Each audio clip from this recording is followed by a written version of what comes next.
कि जब एक इंसान जो इस बिजनेस को इतना समय दे चुका है, राइट, तो वो बिजनेस को छोड़ के क्यों जाता है? फॉर एग्जाम्पल कितने सारे बड़े लीडर्स भी हैं फॉरएवर लिविंग के अंदर, बाकी कंपनीज के अंदर भी।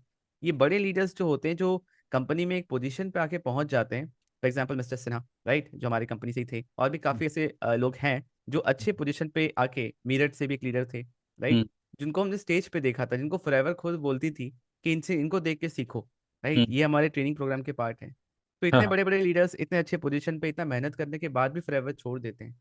तो इससे एक सेंस ऑफ इनसिक्योरिटी आती है बाकी डिस्ट्रीब्यूटर्स के अंदर भी, यार जब ये लोग छोड़ दे रहे हैं तो हम कितने दिन तक टिक पाएंगे? तो हम्म। मेरा क्वेश्चन आपसे ये है कि इतने बड़े बड़े लीडर्स क्यों छोड़ देते हैं? इतने बड़े टाइम से, इतना समय से वो मेहनत कर रहे हैं, तो एक टाइम पे आके ऐसा क्या होता है कि वो कंपनी स्विच करते हैं या फिर बिजनेस ही छोड़ देते हैं? आपका क्या ओपिनियन है इस पे? हाँ बिल्कुल। तो मैंने भी इस चीज़ को ऑब्जर्व किया था। ठीक है, जैसे आप लोग सब कोई, हर किसी का अपना अपना एक क्या कह सकते हैं, एक जर्नी होती है। ठीक है, जैसे हम लोग फॉरएवर में हैं, तो आप में से कुछ लोगों ने अभी कुछ महीने पहले स्टार्ट किया होगा, कुछ लोगों ने 1 साल 2 साल पहले। ठीक है, तो और कुछ लोगों ने पहले। तो जब भी आप ज्वाइन करते हो तो उस टाइम पे आप देखते हो कि उस टाइम पे जब आप किसी सक्सेस डे में जा रहे हो या फिर कंपनी के कोई ऑफिशियल ट्रेनिंग्स को अटेंड करते हो, तो आप देखते हो कि कोई ट्रेनिंग दे रहा है, इसका मतलब ये है कि ऑब्वियसली कोई बड़ा लीडर है ये, है ना, मतलब ऑब्वियसली, है ना। और हम लोगों को फील होता है यार वाओ, इनकी तरह ही हमें बनना है, हम भी कभी इस तरीके से फॉरएवर में, अगर वो ट्रेनिंग दे रहे हैं इसमें मतलब खूब रुपए कमा रहे होंगे और अच्छे लीडर है, राइट। सिमिलरली मेरा भी ऐसा याद आ रहा है, जब मैंने भी ज्वाइन किया था फॉरएवर, उस टाइम पे जब मैं अपना यूट्यूब चैनल बना रहा था, तो उस टाइम पे क्या कंटेंट डालूं, किस चीज़ के बारे में इसमें डालूं, तो वो मेरे माइंड में कंफ्यूजन था कि किस टाइप का कंटेंट मुझे अपलोड करना चाहिए। ओके। और उस टाइम पे मैं फॉरएवर सीखता था, फॉरएवर के ही ऑफिशियल यूट्यूब चैनल से। ओके। और जो फॉरएवर के जो ऑफिशियल यूट्यूब चैनल अभी भी है वही FLP इंडिया। वहाँ पे जैसे FLP मुंबई में कोई ट्रेनिंग हो रही है या फिर FLP का कोई सक्सेस डे है जहाँ पे किसी बड़े लीडर ने कुछ बड़ी ऐसी स्पीच दी है, उस टाइप की छोटी छोटी, मतलब उस टाइप की वीडियोस, 15-20 मिनट की जो वीडियोस होती थी वो अपलोड होती थी FLP इंडिया में। ऐसी एक ट्रेनिंग मुझे याद आ रही है, ऑब्जेक्शन हैंडलिंग के ऊपर एक ट्रेनिंग थी। एक लीडर थे, उनका नाम था मिस्टर रवि पांडे। ठीक है। तो उनकी ट्रेनिंग मुझे बहुत ही अच्छी लगी ऑब्जेक्शन हैंडलिंग के ऊपर, कि प्रोडक्ट बड़े महंगे हैं और मैं फेल हो गया, तो बहुत सारे क्वेश्चंस उन्होंने रेज करे और उसका आंसर दिया व्हाइट बोर्ड पे लिख लिख के ऐसे। तो मुझे वो ट्रेनिंग बहुत ही ज़्यादा अच्छी लगी। इतनी अच्छी लगी कि मैंने वो डाउनलोड कर ली, वो और डाउनलोड करके अपने यूट्यूब चैनल पर अपलोड कर दी थी वाली वीडियो। ठीक है। और जब मैंने उसको अपलोड किया, तो अब मैंने खुद की कुछ वीडियोस बना रखी थी, मेरे को अपनी वीडियोस में इतने व्यू नहीं आए जितने मुझे 1-1.5 लाख व्यूज उस पर्टिकुलर वीडियो में आ गए थे। कोई कॉपीराइटिंग इशू नहीं आया, कुछ नहीं आया, आराम से वो वीडियो चल गई मेरे यूट्यूब चैनल पे। और तब मुझे फील हुआ कि यार ये बहुत बड़ी लीडर है। इवन मैं, बहुत पुरानी कोई मेरी फोटो भी है, एक बार मैं फॉरवर्ड ऑफिस गया नारायणा में, दिल्ली में, और वहाँ पे, वैसे तो मैं ज़्यादा ट्रेनिंग ऐसे ऑफलाइन ट्रेनिंग लेने का उस टाइम पे भी बहुत ज़्यादा शौक तो नहीं था, लेकिन ये था कि एक बार पता चला कि आज रवि पांडे सर की मीटिंग है। ठीक है। तो मैं स्पेशली गया उस ट्रेनिंग को अटेंड करने के लिए, लाइन में खड़े होके, कि रवि पांडे जिनको मैंने यूट्यूब पे देखा था और इतनी अच्छी ट्रेनिंग, इतना ज़बरदस्त इम्पैक्टफुल उन्होंने ट्रेनिंग दी, यार इनको लाइव सुनेंगे तो कैसा रहेगा, बढ़िया रहेगा ना। तो मैं ट्रेनिंग अटेंड करने गया, मैंने उनके साथ सेल्फी भी खिंचवाई। ठीक है, तो ऐसा होता है नेटवर्क मार्केटिंग में, राइट, तो मैंने सेल्फी भी खिंचवाई उनके साथ। और फिर मतलब ओवरऑल अच्छा लगा। ठीक है। ट्रेनिंग भी ज़बरदस्त थी, बढ़िया। लेकिन मुझे लगता है उस 1-2 साल के बाद फिर वो, 1-2 बार और मैंने उनको कहीं कहीं स्टेज पे देखा, लेकिन फिर मैंने कभी उनको देखा ही नहीं फॉरएवर में। मुझे नहीं पता कि वो फॉरएवर कर रहे हैं कि नहीं। इवन मैंने देखा बाद में, क्योंकि सबको जब ऑफलाइन से ऑनलाइन में शिफ्ट हो रहा था, तो मैंने देखा उन्होंने अपना यूट्यूब चैनल भी बनाया।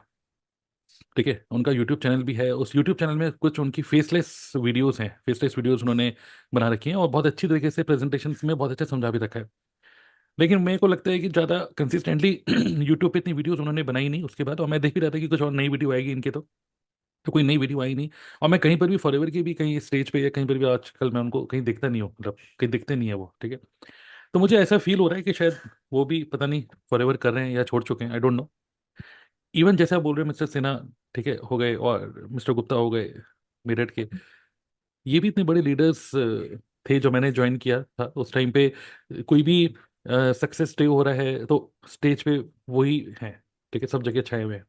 या फिर कोई ग्लोबल रैली हो रही है, ईगल मैनेजर रिट्रीट हो रही है, इंटरनेशनल ट्रैवल हो रहा है, सब जगह मतलब जो ग्लिम्स नहीं आती हैं, एक ट्रेलर टाइप का, जो वहां से आ जाते हैं, तो फिर है ना पूरा ग्लिम्स ग्लिम्स ऑफ दिस, तो उसमें मैं देखता हूँ सब जगह वो दोनों हुआ हुआ करते थे, राइट।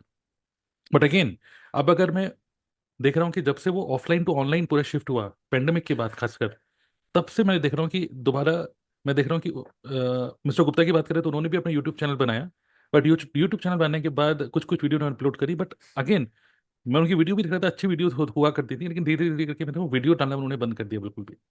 और किसी भी फॉरएवर के कहीं पर भी वो दिखते भी नहीं है। तो ये एक फिनोमेना देखा है। ये बड़े लीडर्स, मतलब मैं देख रहा हूँ कि कुछ जिनको हम एडमायर करते थे, वो अभी पता नहीं एफएलबी में इतना एक्टिवली काम कर रहे हैं कि नहीं कर रहे। इवन मैं ये नहीं बोल सकता डायरेक्टली कि उन्होंने छोड़ दिया, मे बी वो कर रहे हो, ठीक है, मे बी वो कर रहे हो, उनकी टीम में लोग काम कर रहे हो, वो अपना फोर्स इसी कर रहे हो। तो हो सकता है कर रहे हैं, ठीक है। लेकिन ऐसा क्या हुआ? तो देखिए, मल्टीपल फैक्टर्स हो सकते हैं कि ऐसा क्या हुआ कि जो हमेशा सारे अचीवमेंट्स में हुआ करते थे, वो थोड़ा सा गायब गायब से हैं मतलब आजकल। इवन इफ चेयरमैन बोनस तक मिला हुआ है कुछ लीडर्स पेमेंट को। बोनस, हाँ, वो भी उस टाइम पे हम्म। हाईएस्ट हाईएस्ट चेक हम्म। था, है ना। मतलब सारे रिकॉर्ड तोड़ दिए थे। बट अब क्या क्या फैक्टर्स हो सकते हैं? देखिए अगेन, मेरा दोनों से डायरेक्टली कोई इंटरेक्शन नहीं है। एक होता है ना डायरेक्टली इंटरेक्शन, मुझे अंदर की बात पता है, मुझे अंदर की कोई बात नहीं पता, ठीक है ना। तो मेरे बहुत ज़्यादा इंटरेक्शन ऐसे कुछ है नहीं। हाँ, लेकिन कई बार कभी मिले हैं तो बस ऐसे ही हाय हेलो हुई है, वो मुझे जानते हैं, मैं उनको जानता हूँ ऐसे।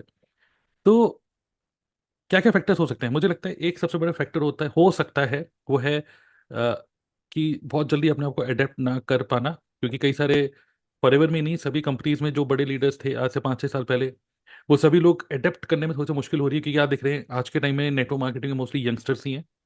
और वो सीधा का जैसे होता है ना, आज के टाइम में बच्चे सीधा मोबाइल ही देख रहे हैं, ठीक है। सिमिलरली आज के टाइम में जो यंगस्टर्स आ रहे हैं वो सीधा नेटवर्क मार्केटिंग को डिजिटली देख रहे हैं।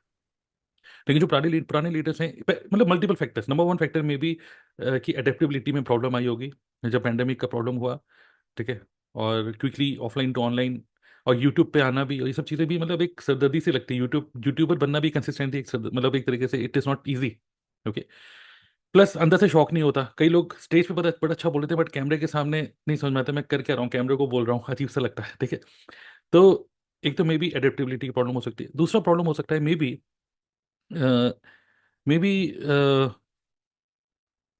एंगर, मतलब नेगेटिव इमोशन की बात करें, एंगर। अब एंगर किस चीज़ का, ठीक है। अगर आप देखेंगे, फॉरएवर में एक और बंदा था, आशुतोष, ठीक है। तो वो भी अच्छा कर रहा था, ठीक है, वो भी मतलब काफ़ी अच्छा, मैं काफ़ी बार उसको डेली ऑफिस में देखा था।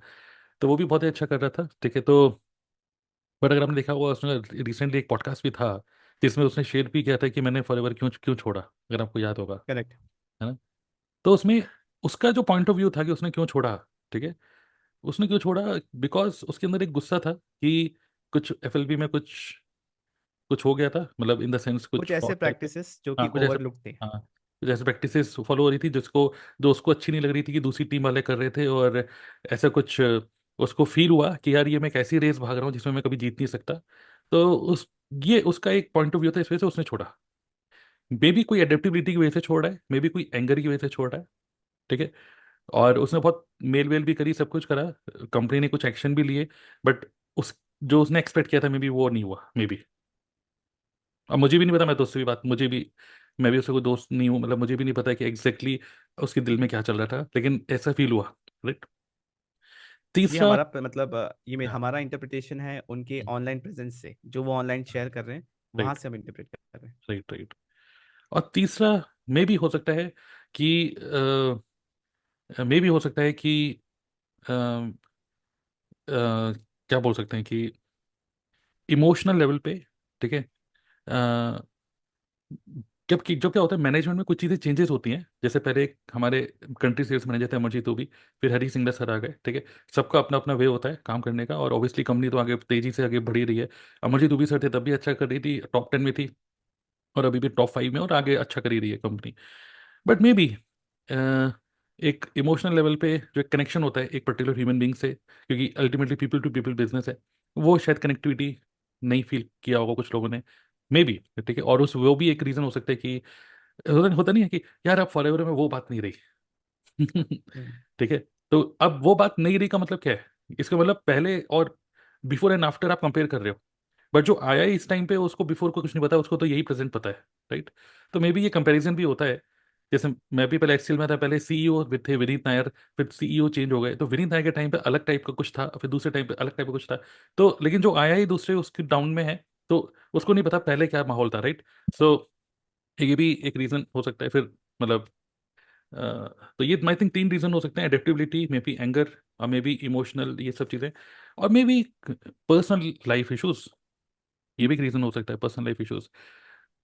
मुझे नहीं पता, but may B mister Sinha, may be उनका कुछ, मुझे नहीं पता, बट मे बी कुछ हेल्थ इश्यूज हो गए थे, कुछ थे हेल्थ कोई। चैलेंजेस थी। हाँ, कुछ हेल्थ चैलेंजेस थे, जिसकी वजह से मे बी वो कुछ टाइम तक इनएक्टिव हो गए होंगे अपनी अपने बिजनेस में। और वो इनएक्टिविटी की वजह से मे बी नीचे का जो प्रोडक्टिविटी एक्सपेक्टेड थी टीम से, वो इतना नहीं आ पाई, और कुछ लोग मे बी बिखर गए, टूट गए मे बी। और उसकी वजह से फिर क्या होता है कि जब आपका मोमेंटम ब्रेक हो जाता है, मे बी हेल्थ इशू या किसी भी इशू की वजह से, वापस भले आप कितने बड़े लीडर क्यों ना हो, वापस वो उसी मोमेंटम में लाने में सोए हुए लोगों को फिर से जगाने में टाइम लगता है, एफर्ट लगता है, मैसिव एफर्ट लगता है। तो मे बी आदमी सोचता है कि फिर से एफर्ट डालना ही है, तो यार चलो कहीं और एफर्ट डालते हैं। तो ये भी है। और पांचवा, लास्ट, ये भी हो सकता है मे बी कि ये तो नेगेटिव इमोशन, बट एक हो सकता है कि एक पॉजिटिव इमोशन भी हो सकता है, वो है ह्यूज ह्यूज एंड हाई कुछ और एस्पिरेशंस। मे बी बंदे को हम्म। ये भी फील हो सकता है कि मैं नेटवर्क मार्केटिंग में हूँ, था, मतलब था और हूँ, लेकिन शायद अच्छा है, बिजनेस है, आई सब कैन कुछ डू बहुत मच बढ़िया है। Better in life. हाँ, लेकिन ऑलरेडी मैं वही बोल रहा हूँ कि हम्म। ऑलरेडी अच्छा ही है, क्योंकि कोई नेटवर्क का सुन रहा होगा, वो हम्म। बोलता है कि हाँ मुझे भी ऐसा लगता है मैं कुछ और अच्छा कर सकता हूँ। नहीं, ऑलरेडी अच्छा है, ठीक है।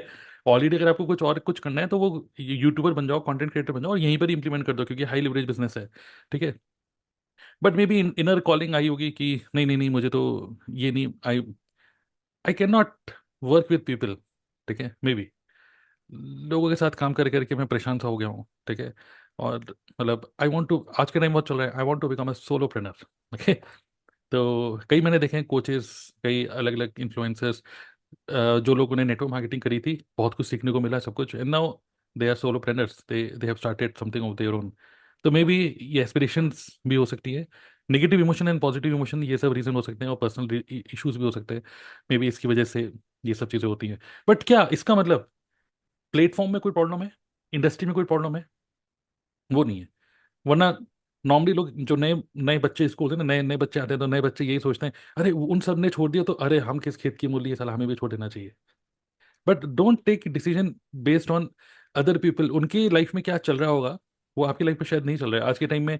I think this is the best for ever को, अगर आप अपनी लाइफ में जितना जल्दी आप स्टार्ट कर लोगे, 18 19 20 साल की एज में, भरी पढ़ाई करते करते, I think this is best, क्योंकि यहाँ पे आप इतनी सारी चीज़ें सीख लेते हो, जो आप किसी और कॉलेज या कहीं और इतना नहीं सीख पाओगे, ओके। तो जितना जल्दी आपकी लाइफ में आ जाए उतना अच्छा है।